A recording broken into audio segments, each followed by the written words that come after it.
Hi, everyone. This is the 16-3 milestone planning call with me. I'm Gina, and I'm here with Darren. We are going to start with runner fleet for this call, so I'm going to start sharing my screen. And just as a reminder, runner fleet is around managing your fleet of runners if you're bringing them yourself or using even some of our shared runners, and being able to quickly make decisions based on whatever's happening within your fleet. And to go along with that, one of the features that we're going to continue working on this milestone is our dashboard MVC, which will provide a higher level of visibility into your fleet of runners. So the end result, which you may have seen before, is going to be something like this, and we're iterating to get there. Last milestone, we were able to add the active runners panel, and then this milestone, we're going to continue to work to add stuff like the action buttons, potentially the fleet health panel that you see up here. And then here with the wait time, we're actually having some work done for a POC to be able to effectively and performantly, I guess, create a database structure to be able to get all of that data historically, so that we can show that cool visualization that I was just showing.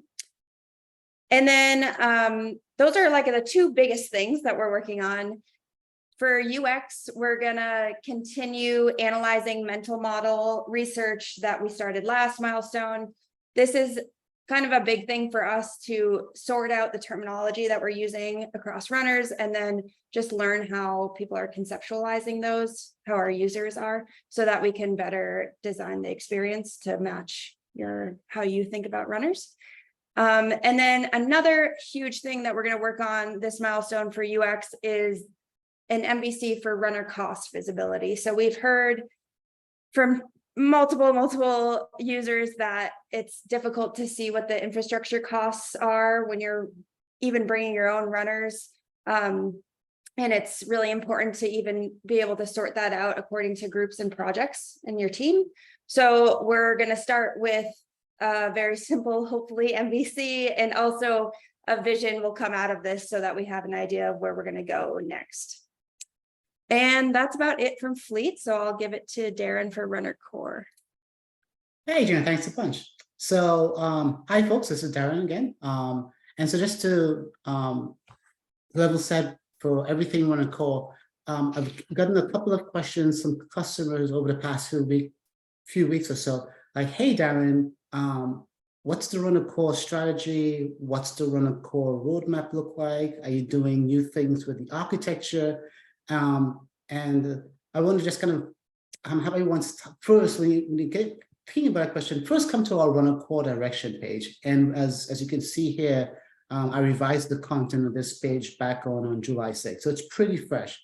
And this is kind of your starting point. And yes, I understand, and we understand that there are a lot of moving parts with Runner Core, and sometimes it's hard to see the proverbial forest from the trees or trees from the forest, however that saying goes. But this kind of hopefully give you like an initial landing spot to kind of at least understand, generally speaking, some of the big ticket themes that we're working on in the current fiscal year. And right now we're in GitLab fiscal 24. And then you can kind of start to say, okay, here's what they're thinking about, here's what they're working on in terms of big themes this fiscal year. And then you can then dive into maybe some of these features, and then all ask the question, hey, I'm interested in something else, Darren or team, that's not on here. Can you give me some more perspective? So that's one of at least really sort of like my plug for the Runner Core direction page, is your first place to kind of get a sense of overall kind of the big ticket things that we're working on. So with that said, for FY24, our product teams haven't changed, right, since we created the initial iteration of this direction page at the start of the year, right? And our FY24 product teams, they're mapped to GitLab's FY24 product investment themes. And the first major heading here is the world-class DevSecOps experience. So under here, you're seeing the next one, token architecture. I'm not going to talk about that in today's kickoff call because we've done a heavy lifting with that theme and that book effort.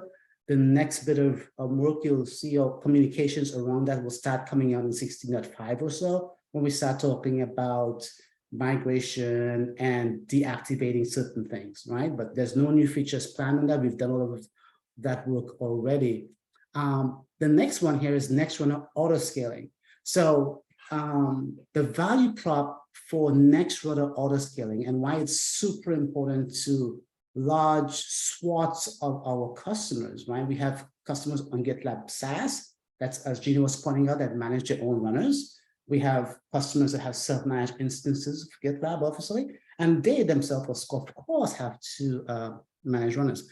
One of the big questions, one of the main question we get probably is, hey, either I am a customer, I am starting out, this is my first time starting up with GitLab, or B, what we're hearing a lot recently is, hey, I've been a GitLab customer for a number of years now. Our organization is adopting GitLab more fully. This thing is scaling. I've got more teams, more projects, more groups. How do I configure this runner thing the most effective way possible, right?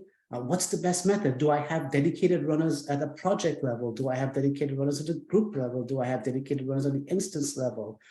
If I have runners at the group level, do I do auto scaling? How do I handle all these workloads? And so the next one, auto scaling, is one solution to try to help our customers manage that what could become a very complex environment, right? And so with our next one, auto scaling, if you are a self-managed customer and you're using one of these top 3 public compute platforms here in the United States, was AWS, Google, Azure, right? You can very easily auto scale GitLab Runner on instances that are on those public cloud platforms. So that means that if you're starting out, you say, okay, how do I start? How do I offer up GitLab CI to my entire organization? Well, the easy answer is you create one GitLab runner at the instance level. You configure auto scaling, and that one GitLab runner with auto scaling can handle hundreds and hundreds of thousands of CI jobs, daily, monthly, you name it. And then you can kind of branch out from there. So that's the value proposition here around auto scaling.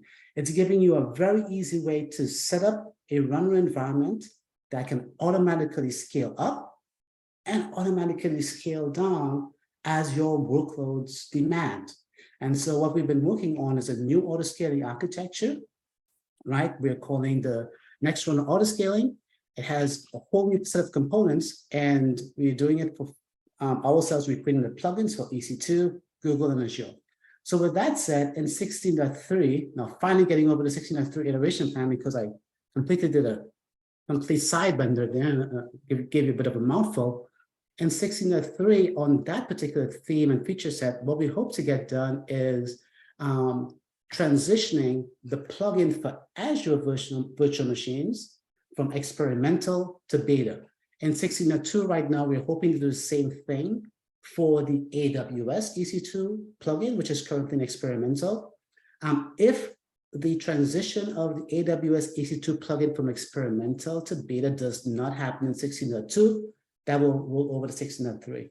But our goal is to move all of these plugins, AWS EC2, Azure virtual machines, Google Cloud, for Google Cloud compute instances.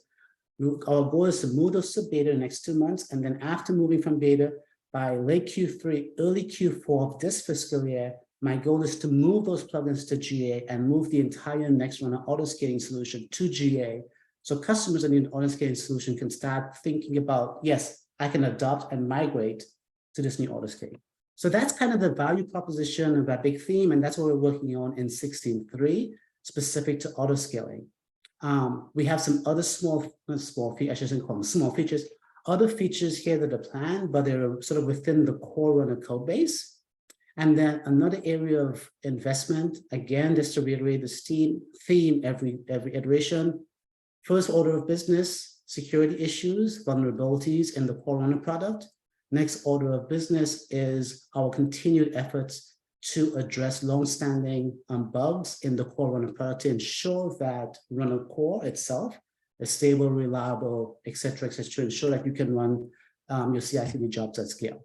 So high-level, big picture theme for this year again, auto scaling from an architectural perspective, and in 16.3, the focus is to get the Azure Virtual Machine plugin from experimental to beta.